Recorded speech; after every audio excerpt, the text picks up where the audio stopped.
성도 여러분, 지난 주일 함께 예배 드릴 수 있게 되어서 참 감사했습니다. 코로나가 재난이지만 코로나 덕분에 교회에서 함께 예배 드리는 것이 얼마나 소중한 것인지 새삼 느끼는 시간이 되었습니다. 계속해서 함께 사랑으로 섬기고 서로 믿음을 격려하는, 그래서 하나님을 기쁘시게 하는 공동체가 되기를 소망합니다. 오늘도 지난 시간에 이어 믿음의 내용이 무엇인지, 과연 믿음의 내용이 무엇인지 에베소서 말씀을 통해 함께 나누어 보기로 하겠습니다. 지금까지 한 것을 요약하면 이렇습니다. 우리가 믿은 것 같지만 실은 우리가 믿은 것이 아니고 하나님이 은혜로 믿음을 주신 것이라 했죠. 이 믿음을 통해 예수 그리스도를 알아볼 수 있게 되었고, 예수 그리스도가 누구인지를 알아보는 자는 그것으로 이미 하나님에게 소속된 자녀라는 증표이자 구원받은 증표라고 했죠. 그리고 예수 그리스도와 예수 그리스도를 통해 드러난 하나님의 뜻과 계획, 이걸 뭐라고 했습니까? 계시라고 그랬죠. 예수 그리스도와 예수 그리스도를 통해 드러난 하나님의 뜻과 계획인 계시를 알아보는 믿음을 주신 은혜에 반응하여 우리의 뜻을 하나님의 뜻에 맞추고 우리의 삶을 하나님의 뜻과 계획 아래 있게 하는 것, 이것을 믿음의 본질이라고 했습니다. 우리의 뜻을 하나님 뜻에 맞추고 우리의 삶을 하나님의 뜻과 계획 아래 있게 하는 것, 이게 곧 하나님의 통치 아래 있는 것입니다. 그죠? 이 하나님의 통치 아래 있는 것이 바로 믿음의 본질이라고 했습니다. 하나님의 통치 아래 있는 것이 믿음의 본질이라고 했는데, 이번에는 그 하나님의 통치가 뭔지, 그래서 믿음의 본질이 무엇인지 한번 구체적으로 함께 알아보기로 하겠습니다. 믿음과 구원에 관한 표현 중 제일 잘된 표현 중에 하나가 에베소의 말씀입니다. 한번 읽어보겠습니다. 너희는 그 은혜에 의하여 믿음으로 말미암아 구원을 받았으니 이것은 너희에게서 난 것이 아니요 하나님의 선물이라. 행위에서 난 것이 아니니 이는 누구든지 자랑하지 못하게 함이라 하고 말씀하고 있습니다. 8절 9절이 말하는 바는 바로 이것이죠. 믿음으로 구원을 받았는데 그 믿음이 은혜이지 행위에서 나오는 것이 아니라는 것입니다. 그래서 구원도 은혜이지 행위로 말미암은 것이 아니라는 것이지요. 여기서 행위란 무엇일까요? 행위란 단순히 어떤 행동을 이야기하는 것만은 아닙니다. 오히려 원인과 결과의 법칙을 말합니다. 이게 무슨 말이냐면, 망치로 못을 박는 행위로 예를 한번 들어보겠습니다. 못이 벽에 들어가는 것은 내가 망치로 두드리는 행위 때문입니다. 그렇지요? 못이 벽에 들어가는 것이 결과이고 망치 두드리는 나의 행위가 그 원인입니다. 내 행동이 결과를 가져온 것이지요. 내 행동은 원인이 되고 그 결과 못이 벽에 들어간 것입니다.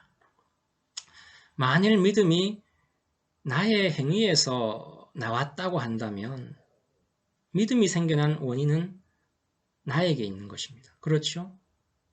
그런데 지금 믿음이 나의 행위에서 나온 것이 아니다라고 하고 있습니다. 그렇죠? 9절에 행위에서 난 것이 아니라고 하고 있죠? 이 말은 믿음이 생겨나는 원인이 내게 있지 않다는 것입니다. 나의 믿는 행위에서 믿음이 생겨난 것이 아니라는 말입니다. 믿음을 가지게 된 원인이 내게 있지 않다는 것이죠. 원인 없이 결과를 받는 것을 우리는 보통 은혜 또는 선물이라고 하는데, 믿음이 지금 행위가 아니라 은혜의 선물이라고 하고 있습니다. 나의 행위, 조건에 상관없이 하나님이 나에게 믿음을 거저 주셨다는 것이지요. 놀랍죠? 제가 억지 부리는 것이 아니라 성경이 그렇게 말씀하고 있습니다. 그러니까 구원을 받는데 심지어 믿음을 가지는 것도 우리가 기여하는 것이 전혀 없다는 것입니다. 그래서 사도 바울은 이렇게 선포합니다.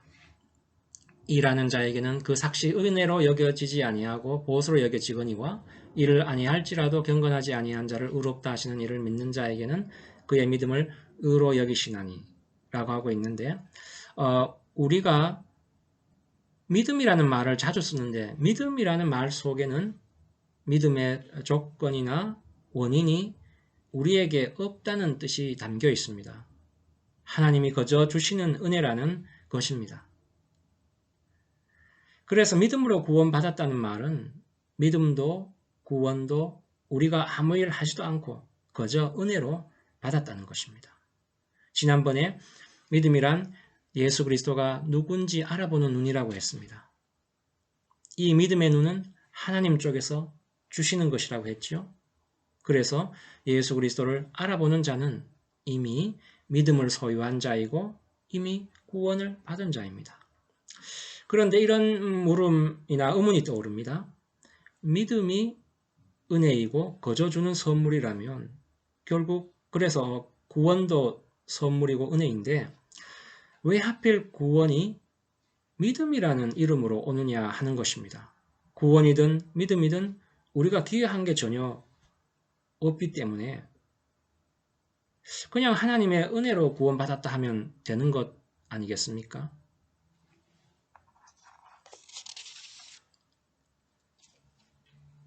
이야기가 복잡해지니까 결론부터 이야기하고 얘기를 계속 풀어가면서 이야기해 보겠습니다.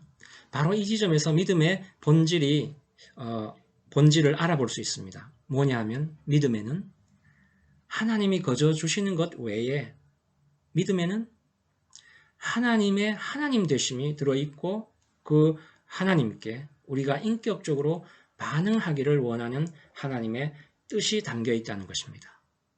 이것을 한번 함께 풀어가 보기로 하겠습니다. 지난 시간에 보았듯이 믿음을 이야기할 때 꼭 의가 동반된다고 했죠. 아브라함의 경우도 하나님을 믿으니 하나님이 그 믿음을 의로 여긴다고 했지 않습니까? 믿음과 의. 이것을 지난 시간과 다른 관점에서 한번 보기로 하겠습니다. 우선 로마서의 말씀을 읽어보겠습니다. 이제는 율법 외에 하나님의 한 의가 나타났으니 율법과 선지자들에게 증거를 받은 것이라. 곧 예수 그리스도를 믿음으로 말미암아 모든 믿는 자에게 미치는 하나님의 의인이 차별이 없느니라. 모든 사람이 죄를 범하였음에 하나님의 영광에 이르지 못하더니 그리스도 예수 안에 있는 성령으로 말미암아 하나님의 은혜로 값없이 의롭다 하심을 얻은 자 되었느니라. 이 예수를 하나님이 그의 피로써 믿음으로 말미암는 화목제물로 세우셨으니 이는 하나님께서 길이 참으시는 중에 전에 지은 죄를 간과하심으로 자기의 의로우심을 나타내려 하심이니 곧 이때에 자기의 의로우심을 나타내사 자기도 의로우시며 또한 예수 믿는 자를 의롭다 하려 하심이라 라고 말씀하고 있습니다.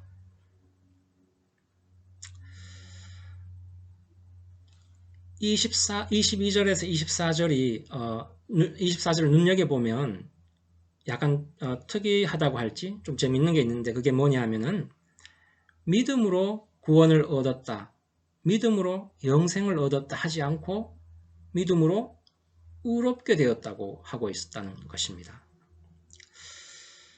여기서도 이렇게 믿음이 자꾸 등장하는 이유는 의롭게 되는 원인이나 조건이 우리에게 없고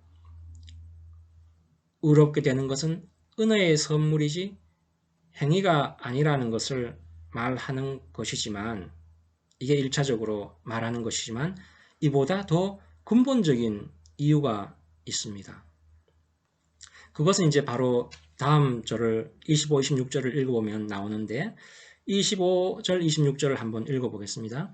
이 예수를 하나님이 그의 피로써 믿음으로 말미암는 화목제물을 세우셨으니 이는 하나님께서 길이 참으시는 중에 전에 지은 죄를 간과하심으로 자기의 의로우심을 나타내려 하심이니 곧 이때에 자기의 의로우심을 나타내사 자기도 의로우시며 또한 예수 믿는 자를 의롭다 하려 하심이라 하고 있는데 믿음이 죄인인 우리를 의롭게 할 뿐 아니라 믿음은 하나님의 의가 어떠한 것인지를 드러낸다는 것입니다. 하나님의 의를 뭐라고 하고 있지요? 26절 마지막에 이렇게 되어 있죠. 자기도 의로우시며 또한 예수 믿는 자들을 의롭다 하려 하심이라 하고 있습니다. 하나님의 의란 의롭지 않은 자를 의롭게 하는 의라고 합니다. 그렇게 말씀하고 있죠. 예수 그리스도를 통해 의롭지 않은 자를 의롭게 하는 하나님의 의가 믿음의 내용이라는 것입니다. 그래서 믿음에는 하나님의 하나님 되심, 인격으로 우리에게 다가오신 하나님의 인격적 의가 드러나 있다는 것입니다. 여기서 한번 의롭다는 말이 의라는 것에 대해서 한번 알아보죠. 의롭다. 의롭다라는 말은 법적 용어입니다. 법적 차원에서 옳다, 괜찮다, 무죄하다라는 것을 선고하는 표현인 거죠. 법정적 의, 법정에서 말하는 의는 재판하는 의죠. 법정에서의 의, 재판에서의 의는 우리에게 책임을 묻고 죄가 있으면 그 죄값을 치르게 하는 것입니다. 그렇지 않으면 의가 서지를 않습니다. 그러나 하나님의 의는 이런 법적 차원의 의가 아니라 인격적 차원의 의라는 것입니다. 전에 우리 인격에 대해서 한번 나누었지요. 인격이란 성경에서 말하는 인격이란 예의 범절이나 에티켓이나 점잖하거나 상식을 말하는 것이 아니라 남의 입장을 공감하고 그 처지에 함께하는 것이라고 했습니다. 하나님이 그랬다는 것이지요. 우리의 처지를 공감했을 뿐만 아니라 자기 아들을 내어줄 정도로 100% 완벽하게 공감한 것입니다. 우리는 과연 남의 입장을 몇 퍼센트 공감할 수 있을까요? 참 이거 힘든 일입니다. 그런데 꽤나 공감할 수 있는 사람이 있긴 있습니다. 바로 자식이죠. 자식이 속상해 집에 들어오면 부모 마음이 더 속상합니다. 어린 자식이 아프면 대신 아프고 싶어 하는 게 부모의 심정 아니겠습니까? 그게 바로 성경이 말하는 인격이고 하나님이 100% 인간의 연약함을 공감함으로써 그 인격을 드러내셨다는 것입니다. 그래서 히브리서에서는 우리에게 있는 대제사장은 우리의 연약함을 동정하지 못하실 리가 아니요 모든 일에 우리와 똑같이 시험을 받으시니로되 죄는 없으시니라 이렇게 말씀하고 있습니다. 우리의 처지를 100% 공감하는 하나님의 의는 남의 죄를 대신 떠맡음으로 의롭지 않은 자를 의롭게 하는 의입니다. 죄를 용서하고 덮어주는 것을 넘어 대신 죄값을 치르는 것은 인격 사이에서나 가능한 것입니다. 하나님이 믿음을 선물로 거저주신 것도 예수 그리스도에게 나타난 의롭지 않은 자를 의롭게 하는 하나님의 인격적 의를 알아보고 우리도 그렇게 인격적으로 반응하도록 하기 위해서입니다. 그래서 믿음이란 하나님의 의에 인격적으로 반응하는 것을 말합니다. 다시 한번 되풀이해보면 믿음이란 바로 예수 그리스도를 알아볼 수 있는 눈이고 알아본 것. 뭘 알아봤죠? 예수 그리스도에 나타난 하나님의 의지요. 의롭지 않은 자를 의롭게 하고 죄인의 허물을 덮어주는 하나님의 의에 대한 인격적 반응, 이것이 바로 하나님의 의입니다.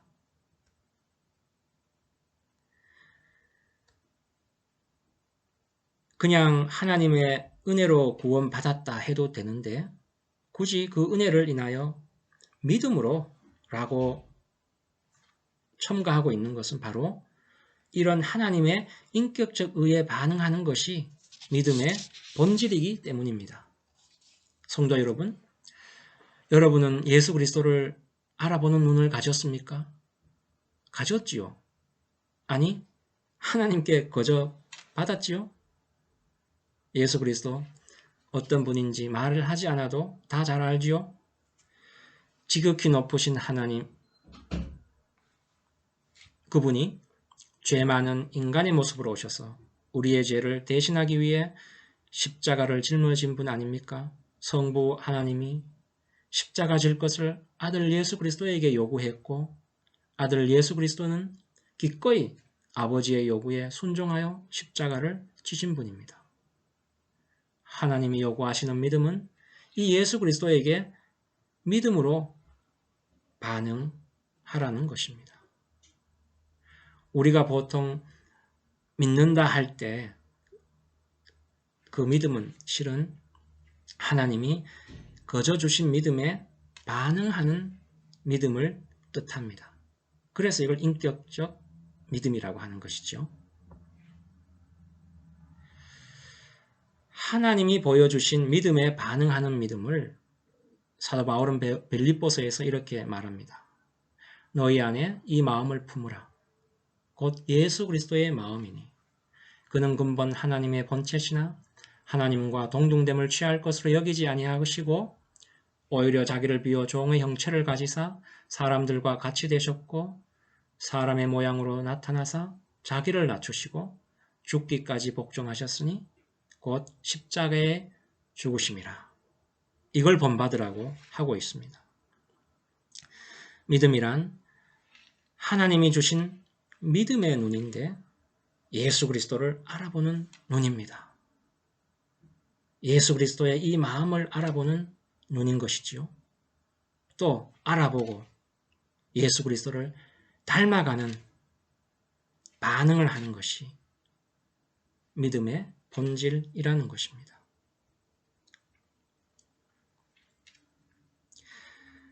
지난 시간에 믿음의 본질이 하나님의 통치 아래에 있는 것이라고 했는데 방금 읽은 말씀처럼 예수 그리스도와 같은 마음을 품고 하나님에게 인격적으로 반응하는 것이 바로 하나님의 통치 아래 있는 것입니다.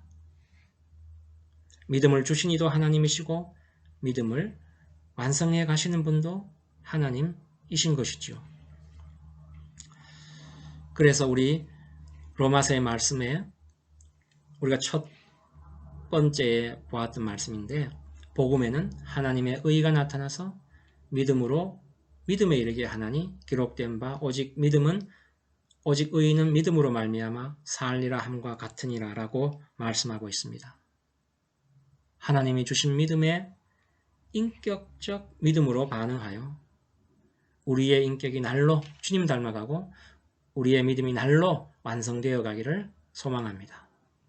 기도하시겠습니다.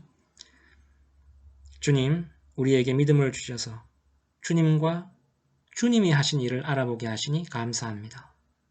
주님이 우리에게 하신 일에 인격적으로 반응하여 우리도 주님이 살았던 삶을 살 수 있도록 인도하여 주시옵소서. 예수님의 이름으로 기도드리옵나이다. 아멘.